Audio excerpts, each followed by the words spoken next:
this video, I'm gonna go over how to train salespeople to sell solar over the phone. Hey guys, welcome back to another solar video on the channel. My name is Ivan and I help people start and grow profitable sales orgs in solar selling over the phone and being location independent. If you haven't subscribed yet to the channel, make sure you do by smashing the button down below. If you like the content of this video, give me a thumbs up, okay? So we can boost it up in the YouTube algorithm. Now, without further ado, let's get right into it. If you're brand new to solar or if you're thinking about just growing your sales team, but you don't know exactly how to do that, we're gonna talk about a few things, okay? And I'm gonna go over exactly what you need to do if you don't know anything about that. How to train salespeople. Well, you train salespeople pretty much like you train them in any other setting. Now, if you wanna train them to be able to sell over the phone, there's a few things that you need to keep in mind. And the first thing is you need to have some type of core values. Let's say you have the right people in your company, right? And so your company needs to have sort of a barometer for you to be able to tell, hey, is this going in the right direction or is this not working out? And one of the good ways to do that is by instilling core values in the company. And usually the core values of the company are the core values of the owner, the person who's leading the organization. And the core values are a set of standards that will help people be able to tell if they're doing good on the core value ladder and at the same time be able to hold themselves accountable. And the core values could be something simple as, going the extra mile or always doing the right thing and that kind of stuff. If you have core values that are instilled in the company, that will help everyone in the organization to be able to hold themselves accountable. You'll be able to hold them accountable as well as the other way around.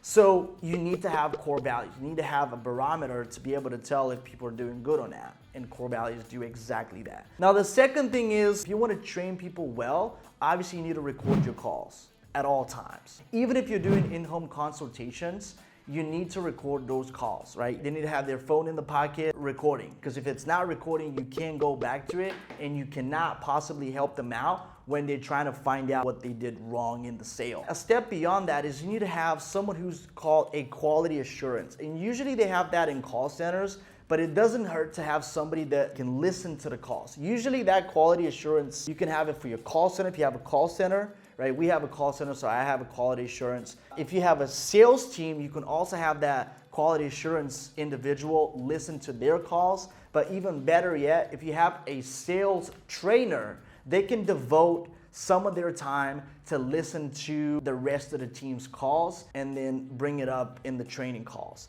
It will help you a ton if you have a quality assurance of somebody who's just listening into the calls and also making sure that you're recording them to begin with. So the next thing is during the actual training, what you need to do is I have something called the 80-20 rule. And the 80-20 rule is when you're doing breakdown of calls, 80% of those calls are gonna be good calls, meaning they closed a deal or they had a good call or they sent a proposal, whatever, okay?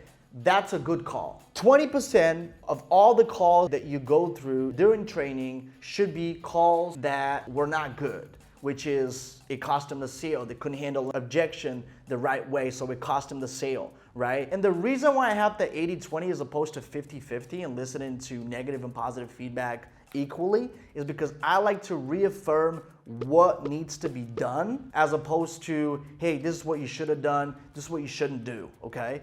I like to be focusing on what is being done right. Let's praise that and let's all look at the positive example and how we need to do it right as opposed to showing them something that they shouldn't be doing.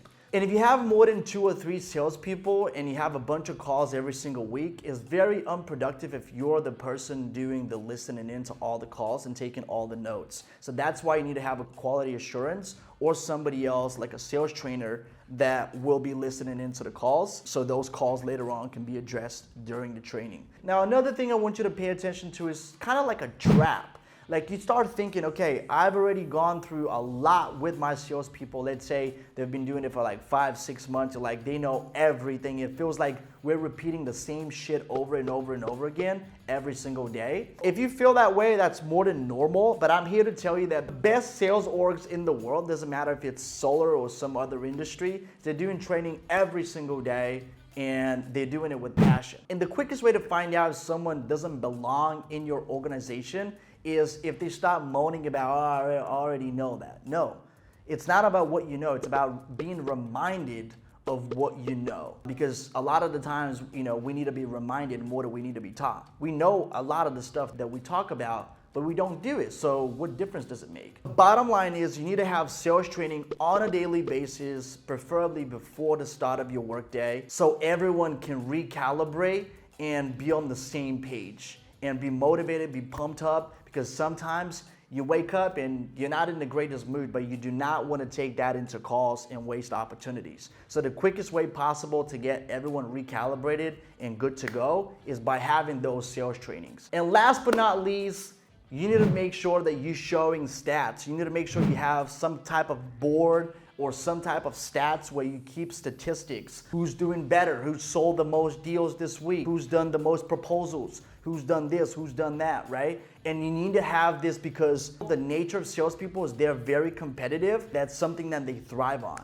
right? That's not any other position in the company. That's sales, okay? Salespeople are a different breed of humans. So you need to have that, because that's gonna help every single one of these people individually do better and be better. And I cover everything when it comes to hiring and training people to become killers on the phone, selling solar, in the training below. It's free training. Check it out. It'll be the first link in the description, and let me know how you like it. Also, if you have any questions for me, please post them down in the comments below, and I would make a response in a video format. If you have someone that you want to share this information to, make sure you tell them about the channel. Okay, we're the only channel that's talking about how to sell solar over the phone and be location independent. All right, I hope you enjoyed this video, and if you did, again, please don't forget to give me a thumbs up, and I look forward to seeing you in the next video. Take care.